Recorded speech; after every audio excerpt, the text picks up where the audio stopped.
Public administration, लोकप्रशासनाचा एक महत्त्वाचा घटक आणि भाग म्हणजे सामाजिक कल्याण प्रशासन, म्हणजेच सोशल वेलफेअर ॲडमिनिस्ट्रेशन. प्रकरण 7मध्ये जर आपण बघितलं सेट अभ्यासक्रमाच्या, तर सामाजिक कल्याण प्रशासनाचा एक महत्त्वपूर्ण विषय आपल्याला हाताळायचा आहे, त्याचा अभ्यास करायचा आहे. प्राचीन काळापासून जर आपण बघितलं तर भारतातील सामाजिक कल्याण प्रशासनाला एक अभिन्न साधारण महत्त्व प्राप्त झालेलं आहे आणि सामाजिक कल्याण प्रशासनाचा संबंध हा समाजसेवा, सामाजिक परिवर्तन, सामाजिक सुधारणा आणि त्याचप्रमाणे सामाजिक हित जोपासण्यासाठी आपण करत असतो.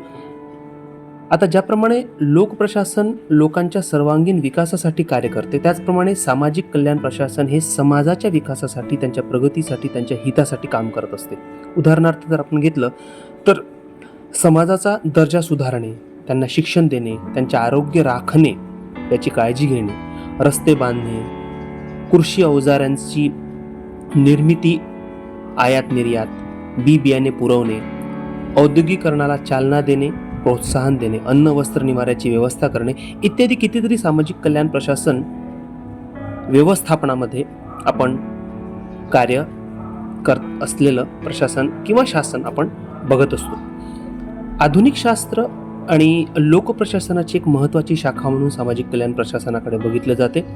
त्यामुळे समाजात गरीब व श्रीमंत हे दोन जे वर्ग आहेत त्यांच्यामधला दुवा किंवा एक स्वयंपूर्ण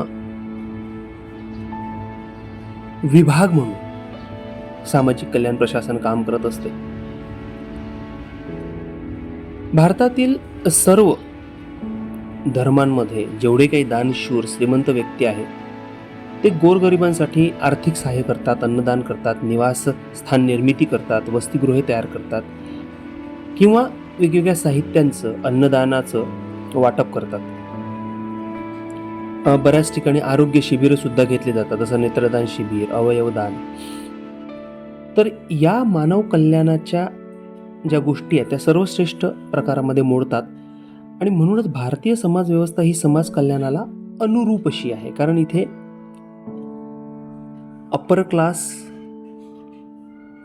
upper middle class, lower class, poor, दारिद्र्य रेषेखालील जनता, असे वेगवेगळे टप्पे भारतीय समाज व्यवस्थेमध्ये आपल्याला बघायला मिळतात. त्याच्यामुळे सामाजिक कल्याणाचं जे प्रशासन आहे, that is social welfare administration, ते करत असताना त्याला अनुरूप अशी समाज व्यवस्था आपल्याला इथे आढळते. आणि म्हणूनच प्राचीन काळापासून कोणत्या ना कोणत्या स्वरूपात भारताला सामाजिक कल्याणाची प्रदीर्घ अशी परंपरा लाभल्याची दिसून येते. आपण जर छत्रपती शिवाजी महाराजांचा काळ बघितला तर दारिद्र्य, दैन्य, गुलामी, विषमता, भेदभाव असे कितीतरी सामाजिक समस्यांनी भरकटलेले घटना किंवा तो त्यावेळेसचा काळ आपण बघतो. मग यामध्ये छत्रपती शिवाजी महाराज, जिजाऊ आणि इतिहासातील मोठमोठ्या राजांनी, महाराजांनी काम केलेलं आपल्याला आढळतं. शिवाजी महाराजांसोबतच सम्राट अशोक, राजा मालदेव, कृष्णदेवराय, राजा भोज, हर्षवर्धन, विक्रमादित्य, मोहम्मद अकबर यांनी सुद्धा बऱ्याच मोठ्या प्रमाणात भारतीय समाजव्यवस्थेला चांगलं करण्यासाठी आणि सामाजिक कल्याण प्रशासन उत्तम रीतीने चालवण्याचे प्रयत्न केलेले आहे. म्हणजे समाज कल्याणाच्या दिशेनं किंवा विकासाकडे समाजाला घेऊन जाण्याचं महत्त्वपूर्ण कार्य सामाजिक कल्याण प्रशासनाद्वारे करण्यात आलेले आहे.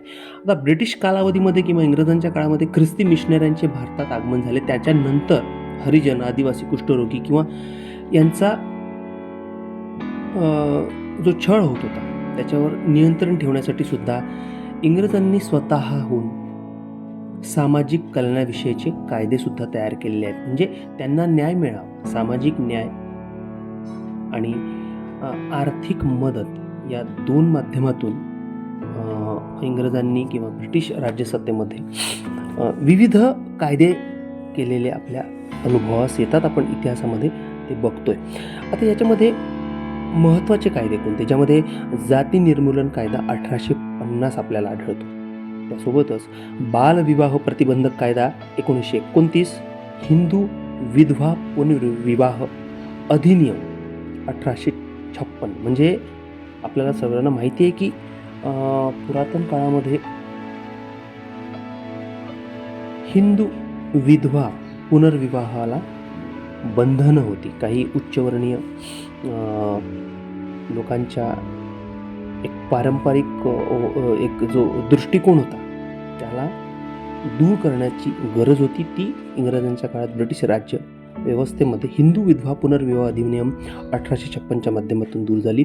आणि विवाह अधिनियम 1872, त्याचप्रमाणे हिंदू महिला संपत्ती अधिकार अधिनियम 1937 इत्यादी अनेक कायद्यांची निर्मिती झाली आणि त्याचा समावेश मग सामाजिक कल्याण प्रशासकीय व्यवस्थेमध्ये करण्यात आला.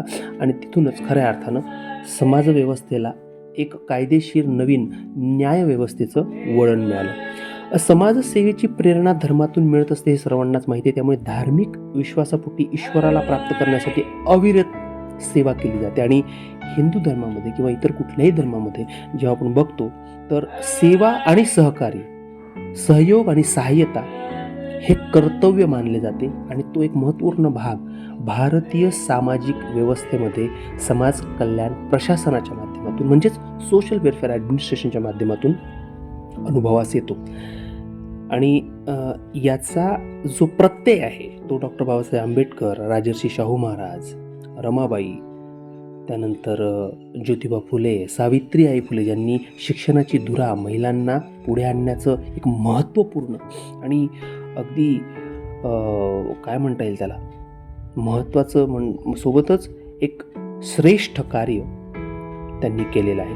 त्यामुळे सामाजिक कल्याण, सोशल वेलफेअर हे आपल्यासाठी या प्रकरणाच्या माध्यमातून शिकणं आणि त्याचा अभ्यास अगदी व्यवस्थितरित्या करणं तेवढंच महत्त्वाचं ठरणार आहे. त्यामुळे आपण जर विचार केला की सामाजिक बांधिलकी आणि मानवी कल्याणाच्या भावनेने प्रेरित होऊन सामाजिकरण जे होत असते समाजाद्वारे, त्याचा एक महत्त्वपूर्ण घटक प्रशासकीय व्यवस्थासुद्धा असते. कारण समाज हा सर्वशक्तिमान घटक असल्यामुळे समाजाच्या तुलनेत व्यक्तीचे महत्त्व कमी आहे.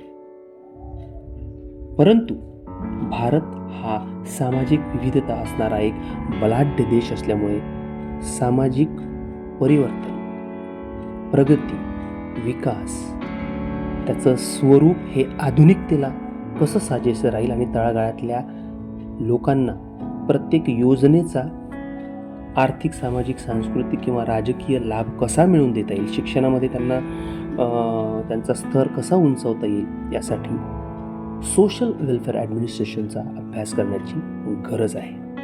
धन्यवाद.